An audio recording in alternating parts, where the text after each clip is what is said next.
Baik, Assalamualaikum warahmatullahi wabarakatuh. Saya atas nama Febrianti Amirullah dengan NIM 43225043 dari kelas 1A TKI. Di sini saya akan membahas mengenai daya dan efisiensi analisis dua perangkat elektronik.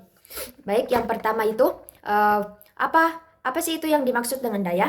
Nah, dalam fisika, daya itu adalah besaran skalar yang mengukur seberapa cepat usaha dilakukan atau energi yang digunakan.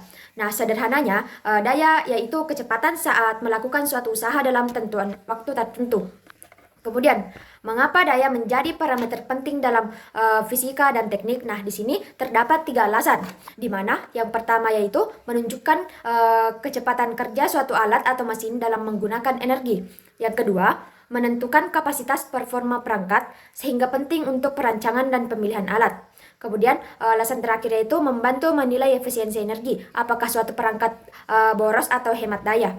Nah, kemudian contoh nyata dalam kehidupan sehari-hari yang menggambarkan pentingnya konsep daya. Nah, sebenarnya banyak sekali kegiatan kita yang dapat menggambarkan konsep daya. Yang diantaranya ini terdapat 3. Yang pertama yaitu lampu, di mana lampu LED 10 watt dan lampu bohlam pijar 60 watt. Yang dimana keduanya ini menghasilkan cahaya atau yang melakukan pekerjaan, tetapi lampu 60 watt ini menggunakan energi listrik lebih cepat atau daya yang lebih besar daripada lampu yang 10 watt. Dan daya ini mempengaruhi konsumsi listrik dan biaya pembayaran listrik kita. Kemudian setrika, di mana setrika ini dengan daya yang 1000 watt memanaskan elemennya dan setiap digunakan lebih cepat daripada setrika 300 watt. Setrika berdaya tinggi mentransfer energi panas lebih cepat. Kemudian contoh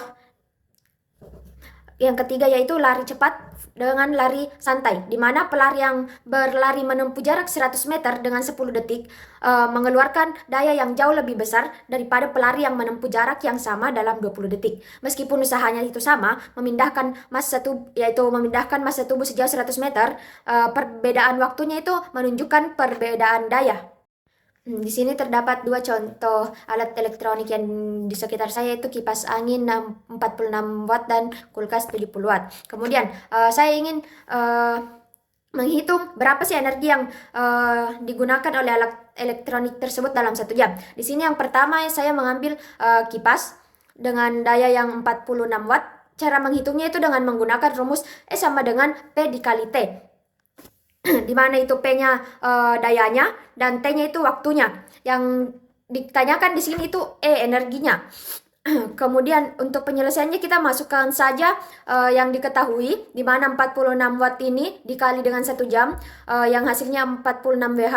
Nah, 46 Wh ini dikonversi ke kWh menjadi 0,046. Kemudian untuk energi yang digunakan oleh kulkas, di sini kulkas saya yang dayanya 70 watt dengan waktu yang sama 1 jam, di mana penyelesaiannya juga sama, kita tinggal kalikan saja dengan hasil yang dihasilkan itu 70 Wh dan dikonversi ke kWh menjadi 0,070 kWh. Kemudian, bagaimana efisiensi dari kedua alat elektronik tersebut? Untuk efisiensi kipas angin yang berdaya 60 watt, kipas angin ini mengubah sebagian besar energi listrik menjadi energi gerak. Energi panas yang terbuang relatif kecil. Efisiensi tingginya itu sekitar 60-80%. Mengapa? Karena hampir seluruh dayanya digunakan untuk menghasilkan angin atau gerakan. Kemudian untuk efisiensi kulkas yang 76 watt ini dayanya, di mana kulkas ini menggunakan energi listrik untuk menggerakkan kompresor dan memindahkan panas dari dalam keluar. Proses ini membutuhkan lebih banyak energi dan menghasilkan panas buangan.